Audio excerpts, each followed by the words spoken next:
through the airwaves and all around the world. You're listening to Mr. Scott's podcast.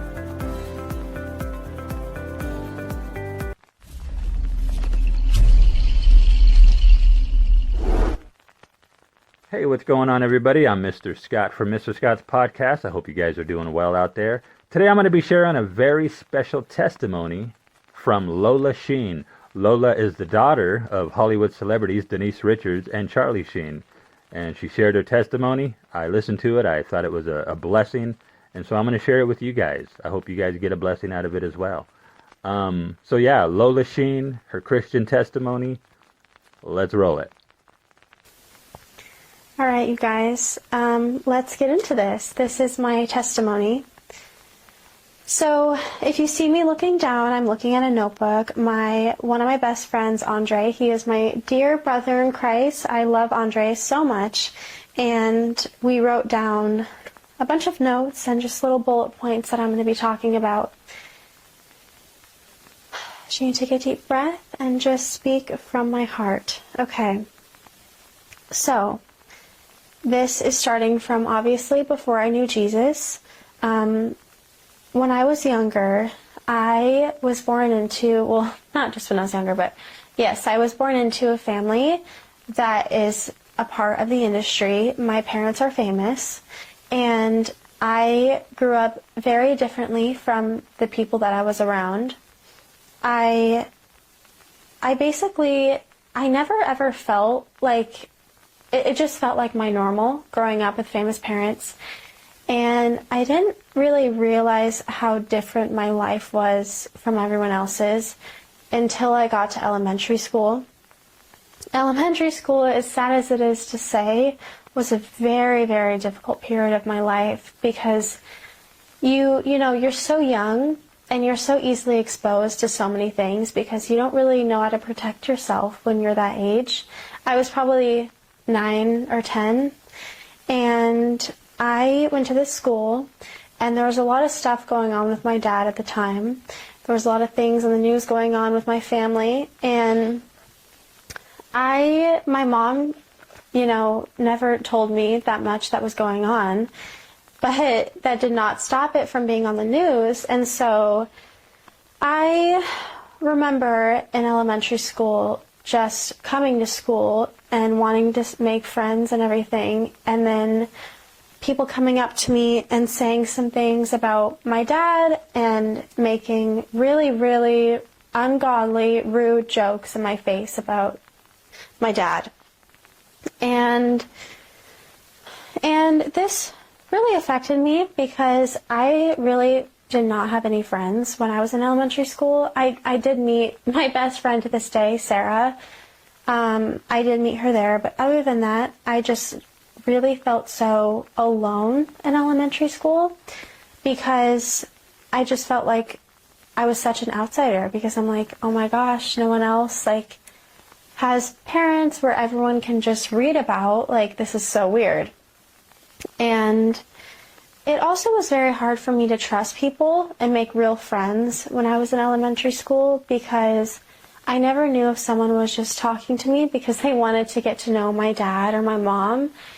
And it really just felt like I was so alone. And I feel like when you're at such a young age and you feel that way, it's so traumatizing because you should not feel like that, especially when you're 10. You should feel all the love there is because you're so young, and that is what shapes you. And that age is so important, I feel like, to be protected. And I actually fell into a depression when I was 10 years old, which is so sad to think about because I was so pure and I didn't deserve it. But, I had a really hard time with some things, and I think because everything was out for everyone to see, whenever something would go on with my family, it would get on the news and then I would see it. And, an event happened and I was in my bed for 3 weeks. I was in my bed and I was super depressed because I just felt so alone. I was super scared. I never really felt like I had like a safe place, and I never felt like I had a home. I just felt like very unstable. And, you know, along with those feelings, I have a mom who works a lot. My mom would work so much when I was younger, and so I was around babysitters a lot, and you don't really feel that safe when you're around babysitters, because I was just like, they're not my family, you know, I can't be myself with them. And that was really, really hard for me. I don't really ever talk about this, but I think being around so many babysitters when my mom was gone, I mean, I'm blessed that we were able to have babysitters, and I'm grateful for them so much, but I just wanted my mom to be there. But I really respect that she was working all the time, because it's good. Obviously, she needed to work. But that definitely affected me, because I was alone a lot dealing with this. And yeah, I just feel like when, you know, I realized that, like, my parents worked more than my friends' parents, and why are my parents always gone and my friends aren't? So that was something that I really had to come to terms with. I also feel like this is a big part for me, was just, like I said, never feeling like I had a home. We were always moving around. We were always moving from house to house. And so I have never, ever felt like I have a stable place to go home to, which is something that is very, very hard to deal with, because your home is your sanctuary. That is where you're meant to feel safe and loved and, you know, just peace. And I didn't feel like that. And I feel like that was a huge thing that really affected me, because I just feel like I just was always so worried. I think that's where a lot of my anxiety came from, because I was so worried. I feel like I was always just worried about every little thing when I was younger, because I was constantly in survival mode. Because when these things are going on about my family, I just feel like, you know, I had no other choice but to be in survival mode. And I don't think I ever came out of that until I found Jesus. Also, I'm going to go into my next thing that I want to talk about, is I was exposed to so much at such a young age. This is hard for me to talk about, because it makes me really sad. I was exposed to so many demonic things when I was younger, just around very ungodly people. And this industry, you know, the acting industry, the whole fame thing, there is a very dark parts of it. And I want to share this because I feel like you can see someone who has famous parents, you can see a famous person and be like, oh my gosh, I want their life. But like, truly, you never know what someone's going through. And it's not as glamorous as it seems. It really isn't. There's a lot that comes with it that is so harsh and so dark. And that's what really, really affected me, because everyone was always so jealous of my life. And I was like, you have no idea, but I'm jealous of yours, because I wish that I had just like a normal life when I was younger. And so I was exposed to a lot. A lot of people in my family have struggled with addiction. Not myself, but a lot of people. And I was exposed to drugs and alcohol at a young age. And that is what gave me OCD, because I didn't have control over what I was around. I think that's where a lot of my OCD came from, that I still do struggle with. But I became very, very OCD when I was younger. I felt like it was like my only way of figuring out how to control my situation because I had no control. And being around drugs and alcohol is a very, very traumatizing thing. And I just feel this on my heart that I meant to tell you this. But if you are someone who grew up being around drugs and alcohol, I'm just so sorry. It's so unfair. And you're not meant to be exposed to that at such a young age. I'm like already getting emotional. You're not meant to be exposed to that. It's not fair. It's not safe. And it is not something that, is normal. And I'm just really, really sorry that you went through that if you did. I know I'm not that special, so I know I'm not the only one who experienced that. But I'm sorry if you went through that too. Because being around alcohol when you're younger, seeing people in your family go through addiction, it's very, very sad and it's very, very traumatizing and it stays with you. And it actually gave me a fear of drinking and smoking and all of that because I never want to end up like they did. But it also is a very, very difficult thing for me to navigate because I'm very easily triggered when I'm around alcohol. I'm very easily triggered when I'm around smoking. Any type of drug, I'm very, very easily triggered by because I was so exposed to it at such a young age, and I've seen the way that it ruins people's lives, and I don't even know how to wrap my head around the things that I would, like seeing people drink all the time and like hearing all these stories like about my family. Like it was really, really insane, and I always just felt very scared when it came to that part, when it came to the addictions. That is something that gave me a lot of anxiety. And if you know me, I used to struggle very, very, very intensely with anxiety. I recently feel like the Lord has freed me from it, slowly but surely. But that is something I dealt with so intensely, especially when I was younger. I would have my mom check my heartbeat every single night to make sure I wasn't going to die. I would just always be so scared of dying. And this is such a deep thing to talk about, and for some reason this just came to my mind, but it's so true. Every night I would cry, and I'd be so, so scared of all these things.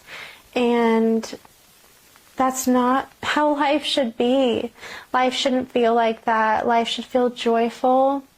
And we are gonna struggle here, but we should not feel like we have to do it alone. And we shouldn't be in a constant struggle and constant sadness and emotional turmoil. And that is what I felt like was going on for me. And this is something that I was talking to Andre about, the next thing I'm going to talk about. And he actually teared up, and it really hit so close to home for me seeing him tear up to that, because when I explained this next thing I'm going to say to him, it felt so normal for me to say. And now when I think about it, I'm like, wow, that is something that is so sad and so not normal. And I wanted to talk about, I think that this is the thing that really, really affected me when I was younger, which was I would go to my friends' houses and see their family. I would see how their mom is home and how their dad is there, and how there's no alcohol and there's no drinking, and they're just a family. And I would feel so sad because I would go home to my house and there would be a babysitter and there would not be a dad there, and we wouldn't have, family gatherings that much, and as much as they did every night. And I just always wished that I had a normal home environment. That is something that I've really, really struggled with, and something that I still have a hard time comprehending. I would just I would get really, really sad. I would compare myself to a lot of people's lives, because I wanted their home environment so bad. I remember I just always wanted to feel like I just always wanted my mom there when I was younger. She was always traveling so much.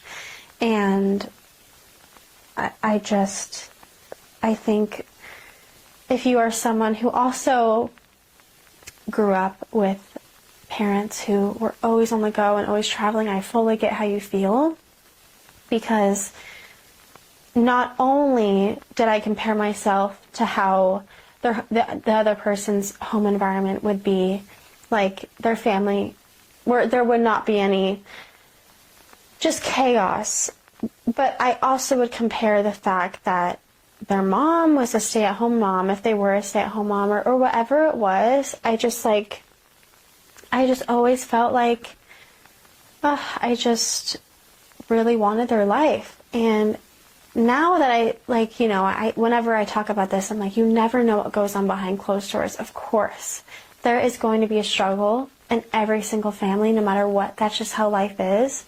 But there's a difference, I feel like, of having arguments, and no, not everyone has a stable family, but I just didn't know any better. And so when I saw, like, oh my gosh, their whole family's together eating dinner, that's different. And oh my gosh, their dad is here, that's also really different, and something that I wish that I had.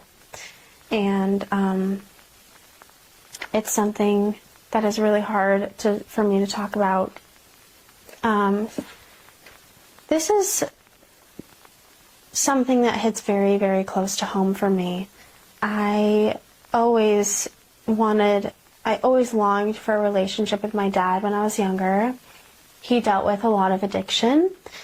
And, I feel like I just didn't understand. And as I got older, I think that's when it really started to affect me, because your father is supposed to be your first love.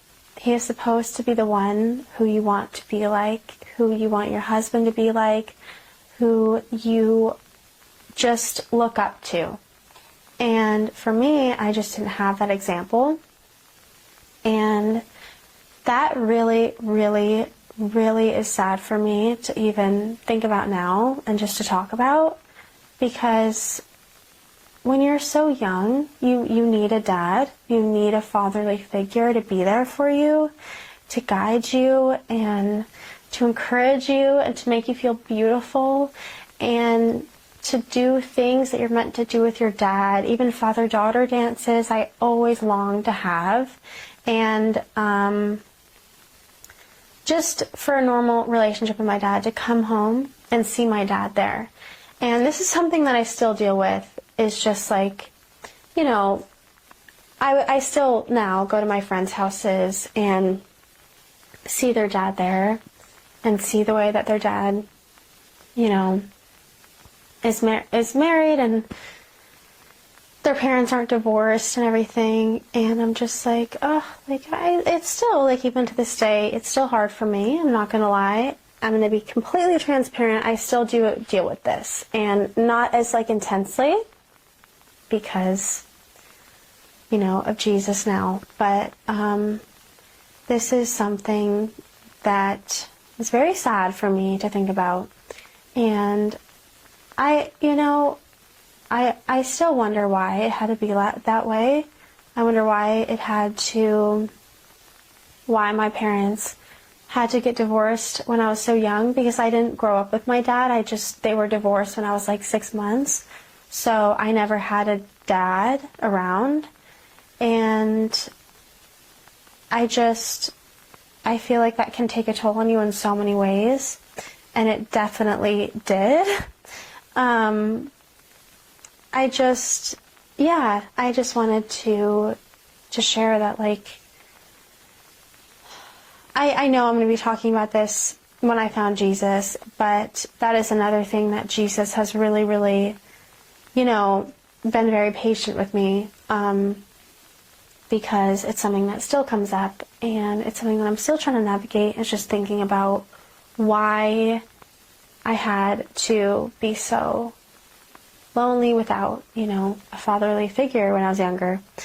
And also to talk about family. I am a younger sister to my older sister, Sammy, and I feel like, you know, this is another thing that I would always compare my family to. Sammy and we went down very different paths, and we are very, very, very different people. And I love Sammy with my whole heart. I love her so much. But it was hard at times growing up also because, you know, one thing, it's like, okay, I don't have a dad to go to right now.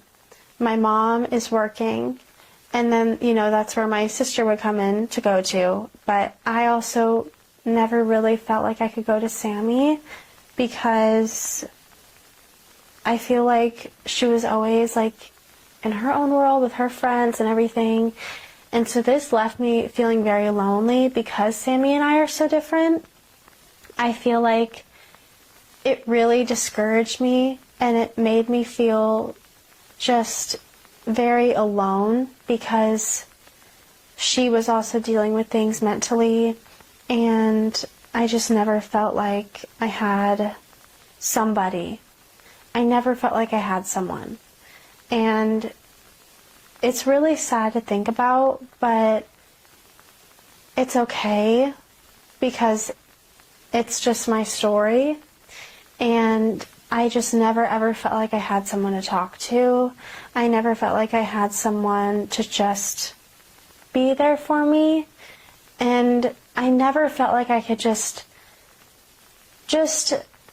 feel peace with someone. It was always like kind of transactional. And even with Sammy, like, I would long to hang out with her and her friends because, like, I really just struggled with friendships, and she was always off doing her own thing with her friends and everything. And I just always remember, like, I always remember in these moments, I wrote this down somewhere, give me a second, praying to something that wasn't God. So I always found in these moments praying to something that was not God. I would always, whenever I would get in a really, really sad moment where I felt very, very alone because I didn't have anyone to talk to, I would always pray to, I don't even know what, but I would be like, I need help, I don't know what to do. And I feel like if you don't know Jesus, everyone gets to a point in their life where they have to pray to something. And for me, that did happen to me when I was younger because I did not know Jesus, but I got to a point where even when I was so young, I got so desperate to just like seek help, seek guidance, and just seek someone to send me a miracle.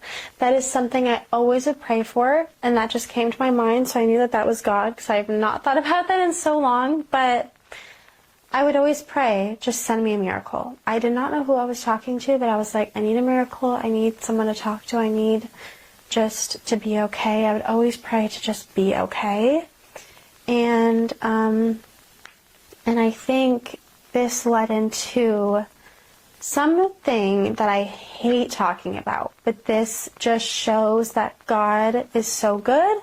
God can save you from anything, because I did go through a crystal era.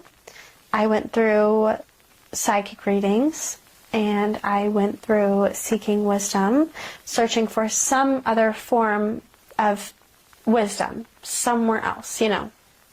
And so I started, I would say now I'm in about 8th grade. I think this is around 8th grade, and I started to buy these crystals. My sister was always buying crystals, and that's what inspired me to get these crystals. And so I would buy crystals because I thought that this certain rock would bring me love. I thought that this rock would bring me wisdom, safety, but genuinely I was buying these rocks because I thought that it was my only option. I thought, oh my gosh, this is my answer to protect me, you know? And I did go to a couple of psychic readings. I never went to a lot, but I did go to a few, and I remember that I would put my fate, like, in these readings. Like, if the person told me something, I would just, like, I don't know how to explain it, but, like, see, I'm getting a little word blocked here for some reason, but let me just slow down and gather myself. But when I would get these psychic readings, I would sort of just look for some sort of hope through whatever the person was telling me. I was always looking for something outside of, like, you know, because I felt like I didn't have anyone to talk to. I feel like I didn't have anyone to guide me. So I was like, oh, let me get a psychic reading and look for guidance there. And then this is sort of in high school.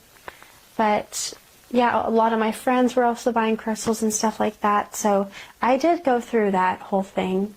And I used to be very embarrassed to say that now as a Christian, but it's not embarrassing. Your past is not embarrassing, because that is what it shows, how good God is and how He can transform your life and He can change every single thing about you.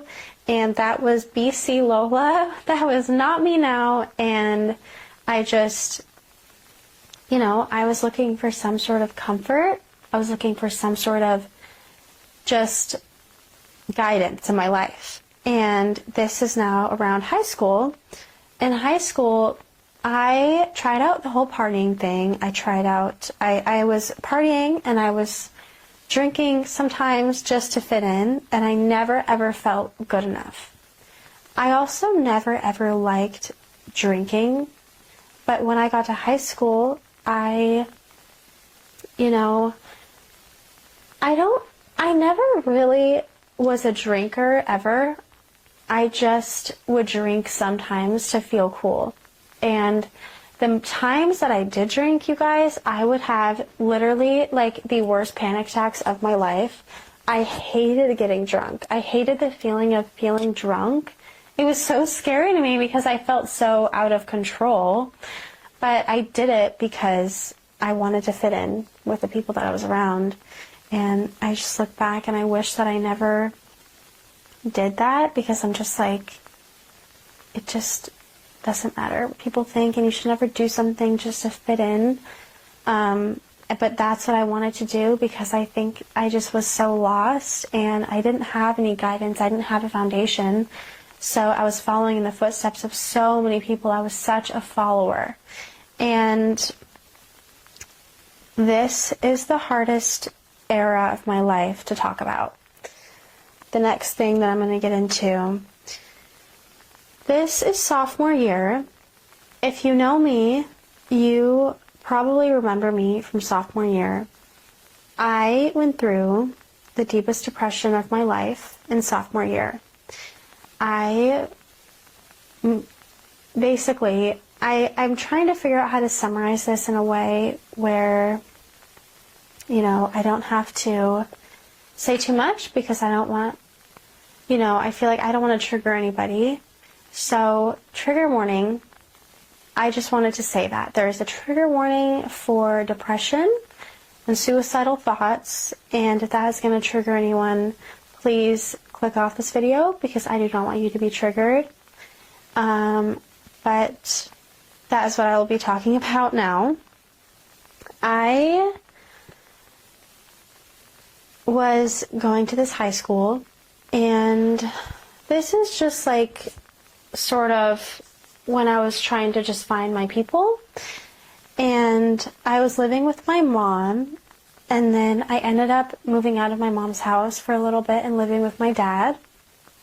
And I basically was also vaping.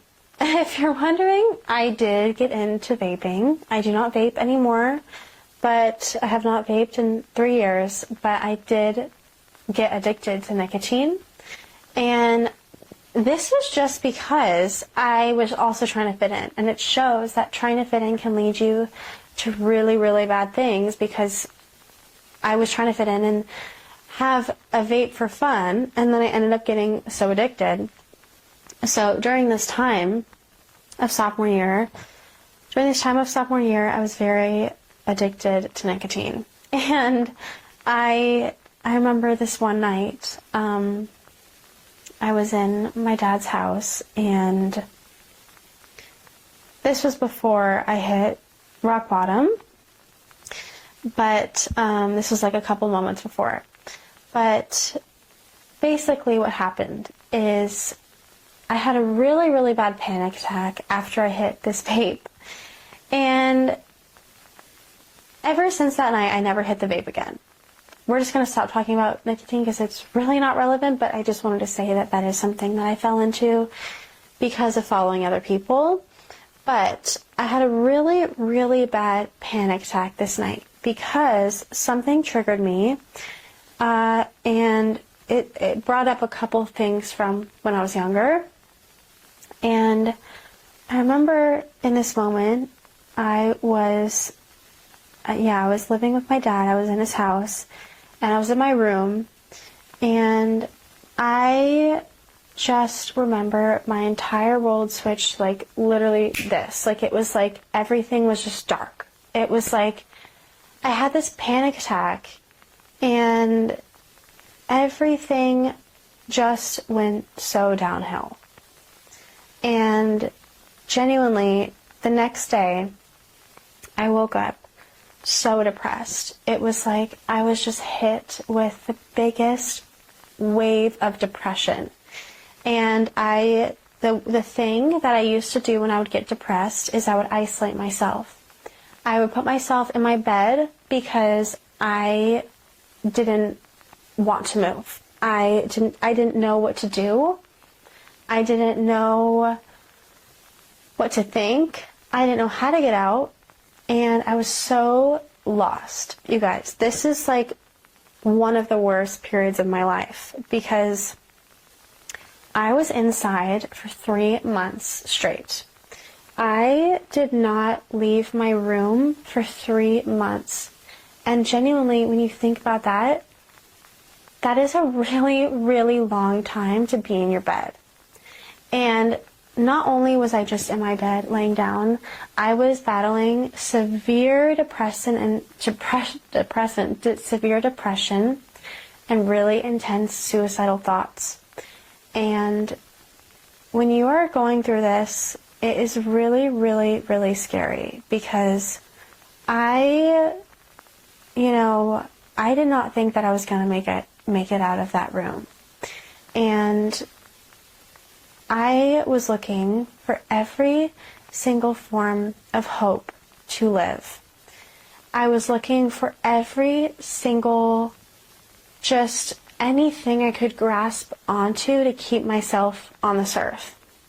And I was so depressed, and I just remember I would cry myself to sleep every single night when I was this depressed. And I was so anxious. I had panic attacks every single night. My mind was actually like killing me. It was like I was trapped in my mind, and I couldn't, it was like I felt like I was in chains. And I felt like someone just had me in chains, and like I was just never going to get out. And I just remember laying down and being like, where do I find any sort of hope? Like, that is what I always felt like. Where do I find any sort of faith or anything that can, like, pull me out of this. And truly, it's just like, I don't know how I made it out of that, truly, because I did not find God at that time. And this is still sophomore year when I was 16. And genuinely, you guys, the only thing that gave me faith was my mom and my family, because I was like, okay, I have to stay here because I have a family who loves me. And I also was scared to die, you know. I know this is very dark what I'm saying, but this is just my story, and I just have to talk about this time that I went through. But I just remember being in my room, and it doesn't even feel real, but I remember being in my room, and I just remember thinking about waking up the next day. I remember thinking about how sad I was to just wake up. I was so scared to go to bed because I was scared of the dreams that I would have. And I started to have very, very scary dreams as well. And I was just in a constant cycle of sadness. Like, literally, I was in a constant cycle of just, like, my mind was literally going in circles. It was like, oh my gosh, it was just like my thoughts were overtaking my life, and I could not find a way out, genuinely. I became agoraphobic because I was so depressed. I was so scared to leave my house. I literally was fully agoraphobic. I was scared to go outside.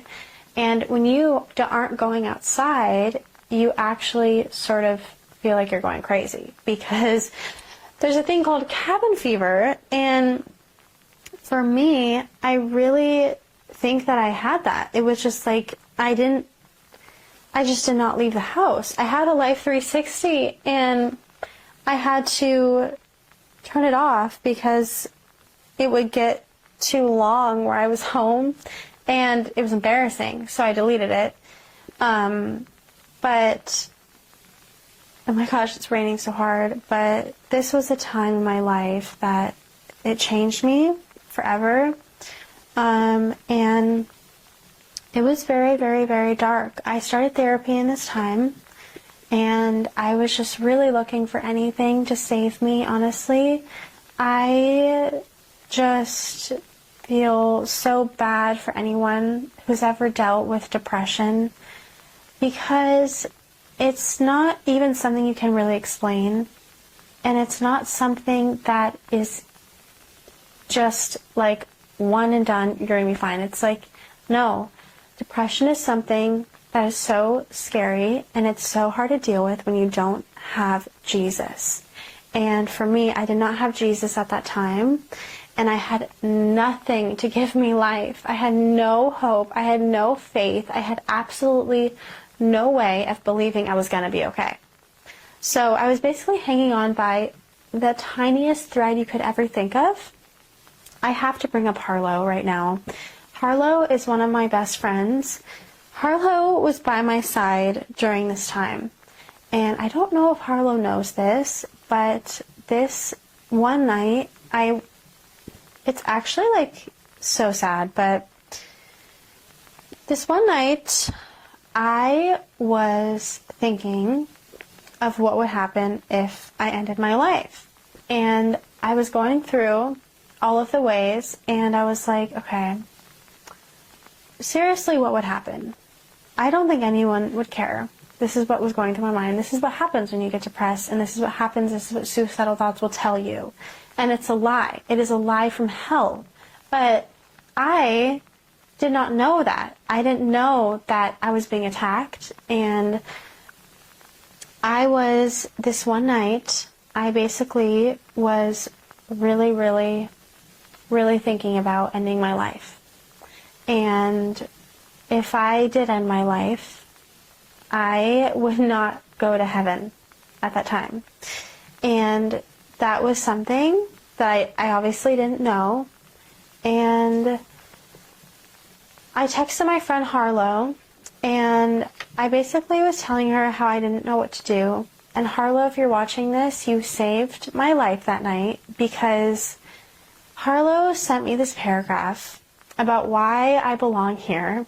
And she sent me a paragraph saying all the reasons why I need to be alive, and every reason why she loves me and cares about me, and how much of a good person I am.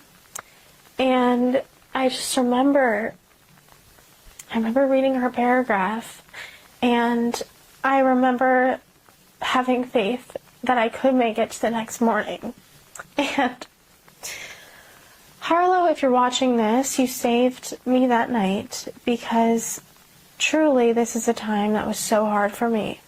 And when you are actually thinking of ending your life, there's a difference of like having suicidal thoughts. But there's also a difference of making a plan and being like, okay, now what would happen if I did do this? And I feel like I was really, really, really starting to actually plan it. And I've never ever said that out loud before, except until last night. But Harlow was the one who texted me this night, and she sent me the longest paragraph. I still have it saved on my phone. I can't look at it, but that gave me hope. And so I went to bed that night, and I woke up, and that next morning I was like, all right, we are living, we are doing this, and I am changing my life. I'm getting out of this place. I'm going outside. I am actually living a life outside of walls. I can't live like this anymore. I'm done. I can't do it. I'm over it, and I'm not ending my life. And then I chose to fight depression. I feel like for a really, really long time, I was just letting depression eat at me. I was letting it just take over me, take over my life, my thoughts. And I was like, I made a choice now to stand against my mental health, and I made a choice to get out. So, basically, I moved out. I moved out of my dad's house I needed to get out of that room. That is where I felt like, I was like, all right, what's the first step? I need to get out of this room. So I moved to my mom's house, and I left a dark place, but I still did not feel good, and I still did not feel home.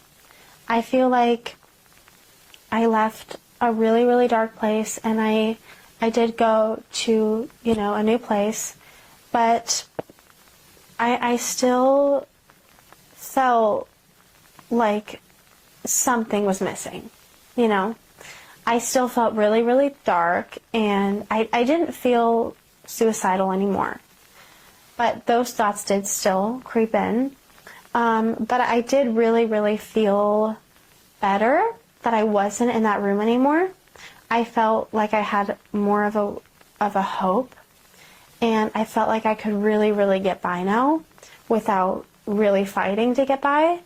But I still did not feel good. I still felt like I was just so lost. I still felt like I had a void in my life, and I felt like I was never, ever fulfilled. Like, it felt like I never, ever had fulfillment. I never had a foundation. I never had something to just, always have forever. It was like I just had such a void in my life. And at this time in my life, when I went to my mom's, I was searching for anything and everything to bring me security and to bring me peace and joy. And so I started to get into crystals again, and I had so many crystals, and this is when I dealt with severe OCD. I had such bad OCD because I just come out of a very, very hard time, and my mind was trying to grasp absolutely anything to make me safe. So I had very, very bad OCD. I had to start in routines. I had to turn off lights a certain amount of times. I had to, and this is going to be a whole different episode of OCD because I have a lot to say, but I felt like I was in chains again with OCD, because when you come out of a traumatizing environment, it kind of all hits you all over again. And that's what was happening to me. I was like, what did I just go through? Genuinely, what just happened? And I feel like this is a time where I started to experience dissociation. I was dissociating so bad all the time because I felt so unsafe, and I always felt like I had to separate from my environment. And this is when I started finding a way to just like I just wanted to find some sort of security, some sort of comfort, and I actually ended up finding a boy. I met someone 3 months after I got to my mom's house. Like, fast forward a little bit. I was like getting better, but I wasn't happy. I wasn't joyful. I did not have joy.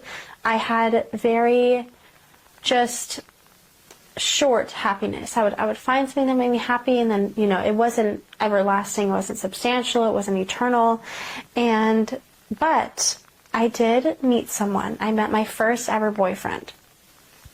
And I fell in love with this person. This person came to me, and I felt like I was going to marry this person. I was like, oh my gosh, this person just saved me, and this person saved me from this time, and this is my husband. And I literally fell so madly in love with this boy when I was literally 16. And I feel like when you're that young and you're falling in love, it's like nothing else in the world matters. So actually, when I was dating this person, he actually healed a lot of parts of me that I was dealing with. He brought me a lot of comfort, and he really helped get my feet back on the ground after what I went through at my dad's house. And he just helped me get my personality alive again. He helped me bring life back. And I think that person, and I know that person came in my life for a short period of time, but it was meant to happen because I needed someone at that time. And I truly do believe that that person was sent to me from God at that time to just get my mind off of everything that I was going through and get my mind off of just trauma. And that's what he did for me. And he has a very, very beautiful family. And that is something that also really was a blessing, because I was around such a beautiful family all the time, and people to really, really support me and encourage me. And he had a beautiful home to go through. I always went to I always went to his house, and it was fun. It was a very fun time for me. Until this person, unfortunately, fell out of love. This person started to fall out of love with me, and that did break me. It was very hard to accept that someone could just fall out of love like that. And I actually, shortly around this time, I got in a very bad car accident.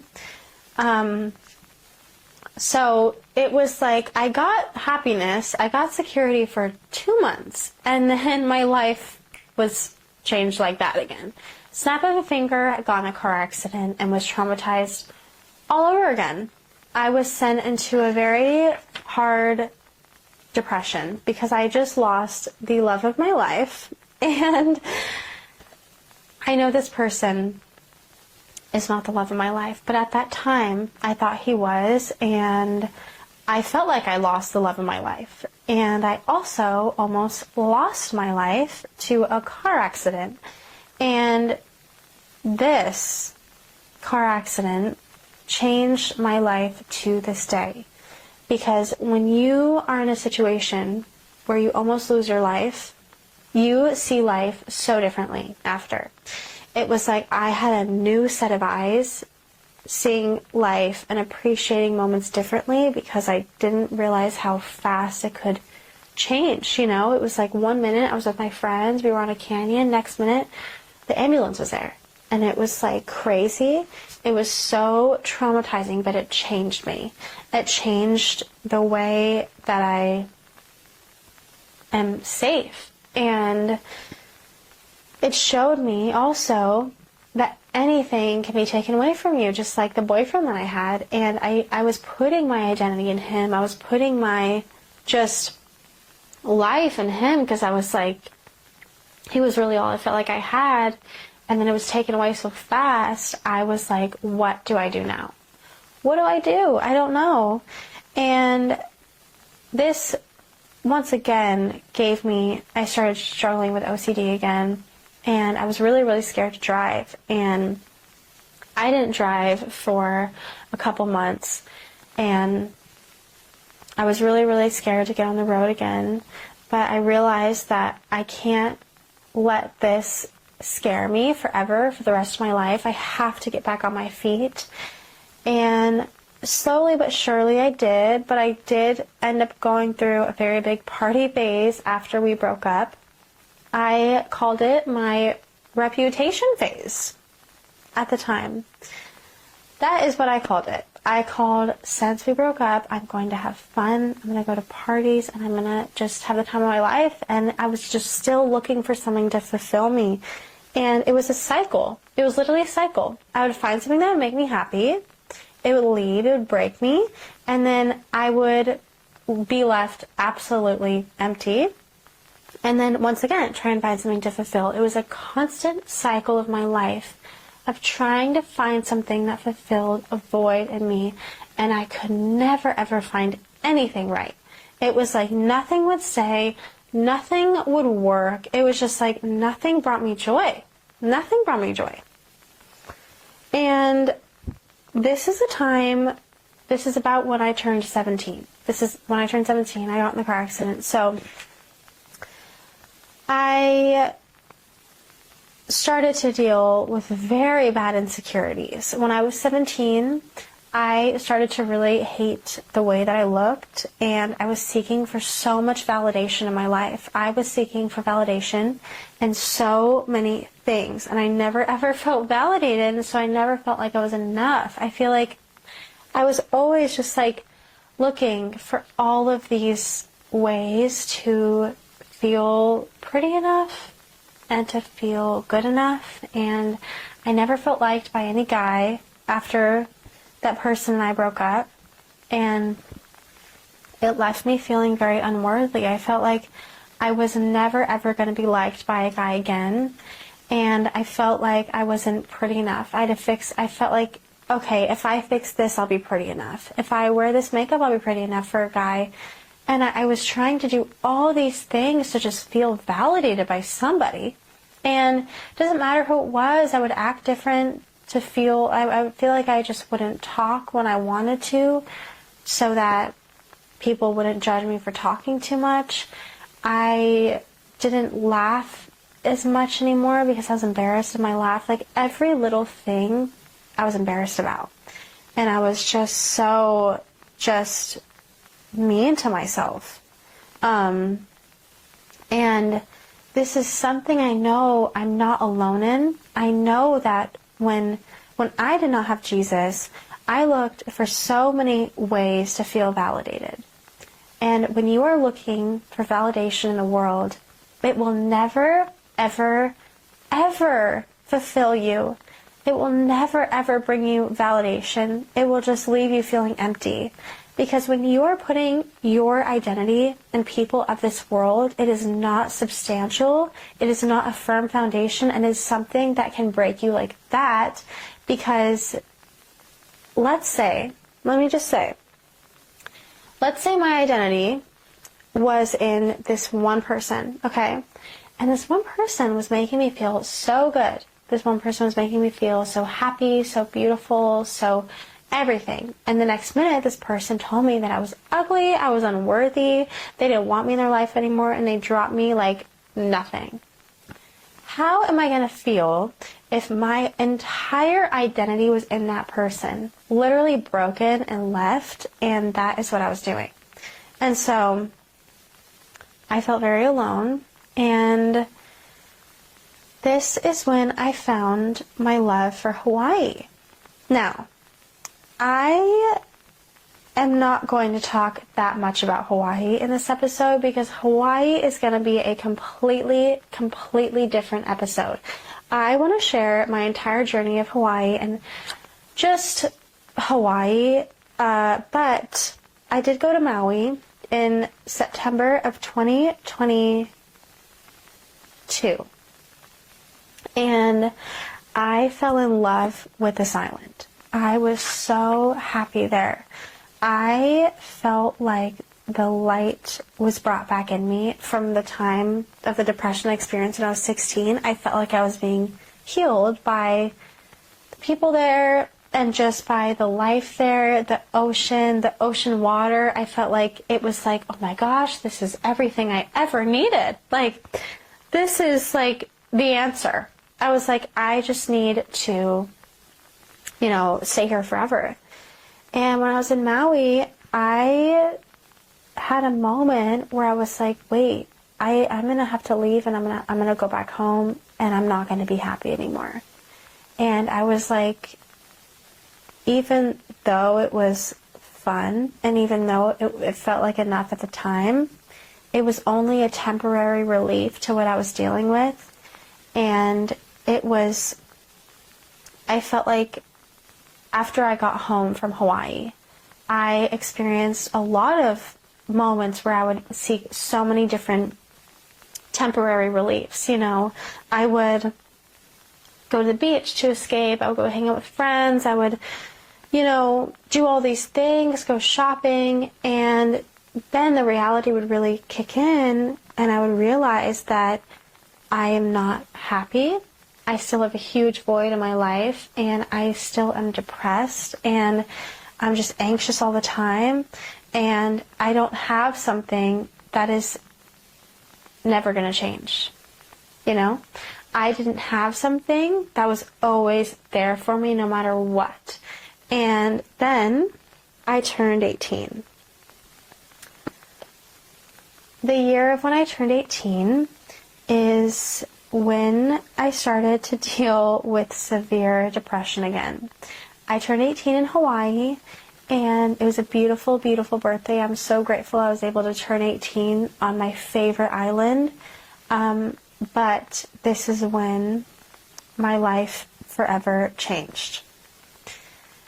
This is when I literally I dealt with just the most. One second, let me just use my road.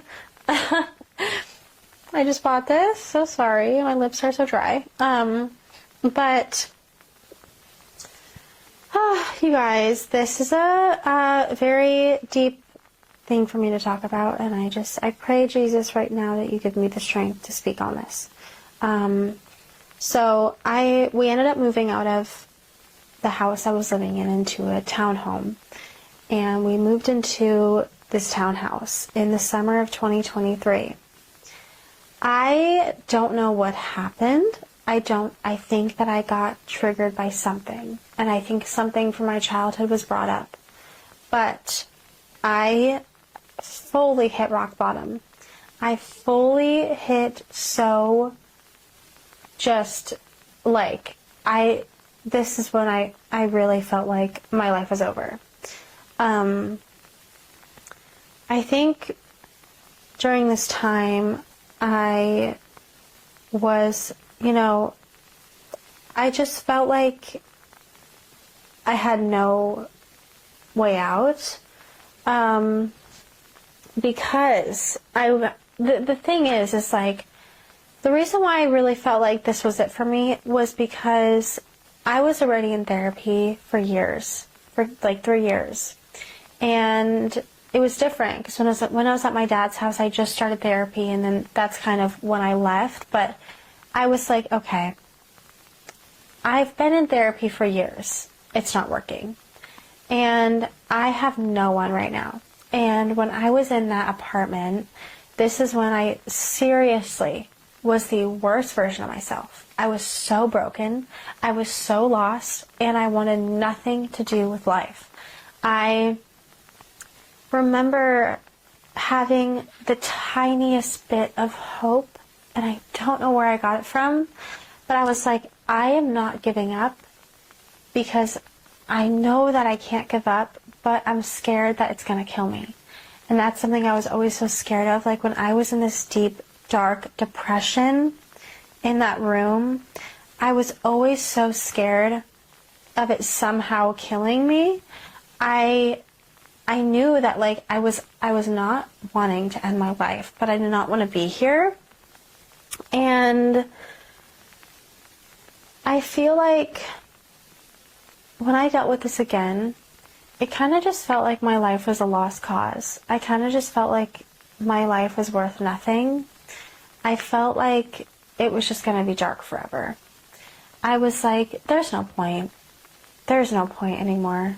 I don't know what to do. And it was a very, very, very sad moment for me. And I remember I would just wake up and I'm like, I am a lost cause. I am officially a lost cause. I don't know why I'm here. I don't know what my purpose is. I don't know why I was brought onto this earth to experience all of these things. Because truly, it felt like I have lived 18 years of just emotional turmoil. It was never ending. Why am I here? What am I doing with my life? Like, why even do I have a life if it's just sad all the time? And that's what I was going through. And I started really, really having a hard time with my family. I was lashing out at them. We got in so many fights, and it was just too much. All I wanted to do was sleep because it was too much. Someone can only take so much, and that's what was going on. I just couldn't take it anymore, and I didn't know what I was going to do. And I felt so hopeless, you guys. Like, I remember I would talk to my friends and no one knew. This is another thing. No one had any idea I was struggling. The first time when I was at my dad's house and I really hit rock bottom, everyone knew. When I was at that apartment, I told no one because what I was struggling with felt so hopeless and it felt like there was no way out, that there was no point to even tell anybody. And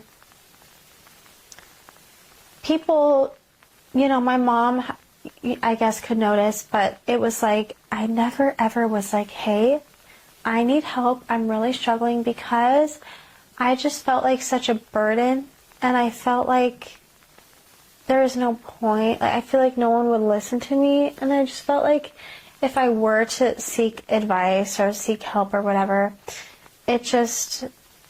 I would just have to rush through what I was going to say when I was talking to the person because I didn't want to bore them. And so I was like, there's just no point, and I just don't know what to do. And my friend had moved away to New York, and like, I just really didn't have anyone here. And I just was like, how long is this going to last? Like, I just really don't know.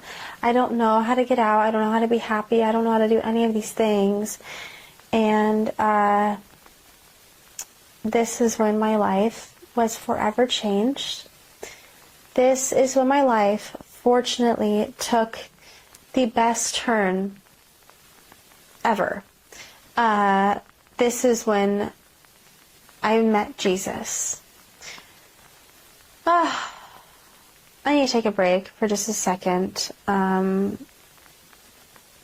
I feel like I'm just talking about a lot of traumatizing things, and I just need to take a moment to myself really fast. Oh.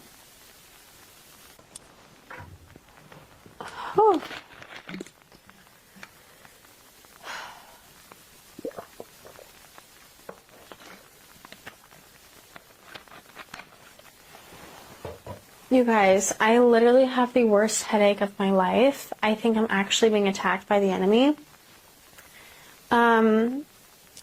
So we're going to rebuke any attacks right now in the name of Jesus Christ. My head is pounding, but I have to share this. And of course, my head's pounding right when I'm about to talk about Jesus.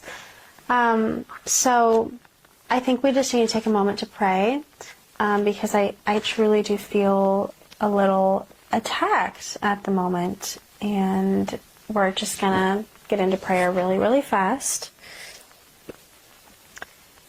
Lord, I pray you give me the strength to speak about this time in my life, and I pray that you just give me your peace right now, Lord. Please help me tell the story of how I met you, and please, Jesus, I just pray that you send your angels to protect me from any way that the enemy is trying to get to me right now, and please just give me your strength, Jesus, to do this. Amen. Okay. So, when I was in my room, I can't explain this. I wrote this in my testimony, but I can't explain it other than it was actually supernatural. But I remember one night, I was laying in my bed, exactly where I am now. I'm not in that same place, but it is the same sort of layout. So, I was laying down, and I remember that I was really scared to wake up. I remember I was like, I don't want to wake up. I'm scared to wake up because I don't want to wake up feeling like this. But I also want to wake up. So I don't know even how to explain what I was dealing with. It was so confusing. And I was laying down and I was like, I don't know what to do. I don't know what to do. And all of a sudden, you guys, I'm not even kidding, but genuinely, I've heard stories of people seeing Jesus, and I've heard stories of people encountering Jesus and Jesus finding them. And when I tell you, I was laying in my bed, and I felt Jesus come in my room. Right here. It was on my left side, and I felt him all in my room, and I felt him hold my hand and say, try this again with me. And I can't explain this, but it felt like he told me, I'm here to rescue you. I'm here to save you tonight. You are gonna be okay. And he rescued me. He carried me through the darkest valley, and he saved my life that night. And Jesus, he fully became my refuge. That night, I met him, and I didn't know that this is my Father that I met too. This is my Heavenly Father that I met, and this is someone that is never going to leave me. And Jesus, during this time, so that night, I remember I fell asleep with hope. And I fell asleep feeling Jesus all in my room. And I was like, oh my gosh, like, what is happening? I don't even know how to explain it. But the next morning I woke up and I looked up, how do I give my life to Jesus? And that next day, I surrendered my entire life to Jesus. And I said the prayer of, Lord, I want to give you my life. And I gave Jesus my life the next day. And, you know, throughout this time, Jesus was the only one that I had. He was the only one I had to rely on. And he is the only source of strength that I had in my life. And I get so emotional when I think about this because he met me where I was. when no one would. He chose me when I did not feel worthy to be chosen. He chose me when I couldn't choose me. He chose me when no one else could choose me. He chose me first before I chose him. And that is what changed my life, because Jesus is someone who literally died for me, and he's someone who saved me for the rest of my life. And truly, you guys, when I tell you this, Jesus is real. And I know he is real. And I know he is real because I did not get through that on my own strength. That is 100% true. And the way that the Lord changed my life after that, he put his hand over my life and was like, it's my turn to step in. It's my turn to write your story. It's my turn to take the pen. Give me the pen to your life, and I will change your entire life. And he did. And he completely renewed my mind. He broke the chains of depression and anxiety that I was in. He rescued me from actually the darkest valley I was ever in. And he gave me a new life. He showed me a new life. He gave me a new way of living. He gave me a new sense. He gave me a new just love for life. I don't know what I loved before I met Jesus. I don't know how I loved. I don't know what I loved before I met him. I just love Jesus with everything in me, because Jesus is the one who came to me. He's the one who showed me that life is worth living. He showed me that, I can do this, and he showed me that I'm here for a purpose. I found my purpose, I found my strength, I found my refuge, and not only did I find my Savior, but truly I met my best friend when I met Jesus. Jesus is my best friend. He is the only one that I need to walk through life with, and he is the only one that I had to walk through life with. And, I feel like I became so intimate with Jesus because he was the only one that I had to rely on. And so every day I remember waking up and saying, okay, Jesus, let's do this together. What are we doing today? And it was like he was so present with me in every single moment because he knew I needed that. And he carried me through the fire. And when I came out on the other side, it was not my footprints, it was his. He gave me life. And Jesus forever became my sunshine. For the rest of my life, he is my sun. He is my source of hope. He is my strength. He is my security. He is my oxygen. And, I am so excited to share all the ways Jesus has changed my life. I am so grateful that I've been called, and I'm so grateful that having gained somebody. I can't even believe that Jesus wanted me. I just when I had nothing to give him, he chose me. And that changed my life because people would always make me feel like I had to be good enough for them to choose me. People always made me feel like I wasn't worthy of being loved because I was broken. No, Jesus came to me when I actually was in the darkest valley. And he said, I want her. That is my daughter, and I'm going to rescue her. And he rescued me. He just made me new. And I just want to tell you guys that Jesus is the only one that can save you. He's the only person you will ever need. If you have Jesus, you have everything you need, because he forever changed my life.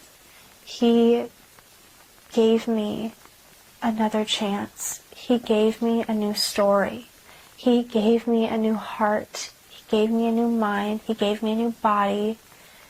He gave me a new strength. And he really, really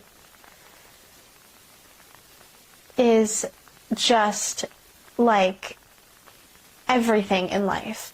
He is my refuge, and he is the best thing that has ever happened to me. The best decision I ever made in my entire life is to give my life to Jesus. I would not be here if it were not for him. And I can't even believe that he gave me the opportunity to share this story. And I'm just so grateful for him, because I never thought that I would get the chance to be speaking about this when I was in that depression. I never thought I would get out. And the only reason why I'm out is because of him. And all of this is for him. This is for his glory. This is for his kingdom. And this is to show that God can save anybody. I want to tell you that whatever you are going through, if you have absolutely no hope, if you feel like it's never ever going to get better, Jesus can save you, and you are not too far gone for him. There's nothing too hard for God. He's not mad at you. He's not judging you. He doesn't have a bone to pick with you. He just wants your heart, and he will take care of the rest. He just wants your heart, and he wants you to be open to him, and he wants to show you how good he is, because he really is a good God. He is the most biggest blessing I've ever experienced. He's my person. He's my fortress. He is just my life. And my life is worth nothing without Jesus. If I didn't have Jesus, I don't have life. And I could never, ever, ever picture my life without God. I never want to go back. And I never will go back. And Jesus is forever my best friend till now and eternity. And I just know, Jesus, that you are here and you are proud of me. And when I first found Jesus, I found this verse, Matthew 17:20, and it's saying how all you need is the faith of a size of a mustard seed, and you can move mountains. And even the times where I didn't have energy, I had Jesus, and I only needed this little bit of faith, and I could move mountains with that. And that's what I really held on to. And it's been a year now since I met Jesus. It has been a year now since I met my Savior, since I met my sunshine. And I just can't wait to share every way that the Lord has transformed my life. I can't wait to share all the experiences he's brought me through, and how he literally gave me an entire new story that he is writing. And he rescued me, and he made beauty out of, really, truly, he made beauty out of ashes. And Jesus kept his promise to me. And that is the first promise that's ever been kept in my life, was the Lord's. To renew me and give me a new life. And every promise Jesus has made, he keeps. And that is something I was never, ever, ever used to, because I had so many empty promises. But Jesus' promise endures forever. His word endures forever, and he's never, ever going to leave you. He will never leave you. He will never judge you. He will never traumatize you. He is your Father. He is Abba. And he is the light of the world. Jesus is the light of the world. He is sunshine. He is everything. On my darkest days, he is sunshine. My days are worth living because of Jesus. I wake up because of Jesus. I go to bed because of Jesus. My days are only, the only way that I get through my days, and the reason why I have just joy, is because of him. I could be in a dark valley, but if I have Jesus, I'm going to be okay. And that is the joy of the Lord, and that is the good news. And I think that I'm going to end this episode with this Bible verse that I discovered when I first found Jesus. I found this verse because when I first found Jesus, I had no idea what spiritual warfare was, and I experienced a lot of spiritual warfare. And I experienced a lot of nightmares, and this is one verse that describes kind of my story. And I looked up what Bible verse can help me feel like Jesus is going to rescue me and protect me throughout the night, and what Bible verse will protect me from nightmares. And I found Psalm 91, 1 through 16. This verse is the first Bible verse I ever read. This is the Bible verse that I sleep with next to my pillow every night. And this is the verse that I held on to so dearly with all my might when I was so scared. And when I needed Jesus, I literally slept like this with my Bible on my head. And this verse changed my life. And I have this verse in my baptism video. So I decided I'm going to end with this verse. This verse says, "Whoever dwells in the shelter of the Most High will rest in the shadow of the Almighty. I will say of the Lord, He is my refuge and my fortress, my God in whom I trust. Surely He will save you from the fowler's snare and from the deadly pestilence. He will cover you with His feathers, and under His wings you will find refuge. His faithfulness will be your shield and rampart. You will not fear the terror of the night, nor the arrow that flies by day, nor the pestilence that stalks in the darkness, nor the plague that destroys at midday. 1,000 may fall at your side, 10,000 at your right hand, but it will not come near you. You will only observe with your eyes and see the punishment of the wicked.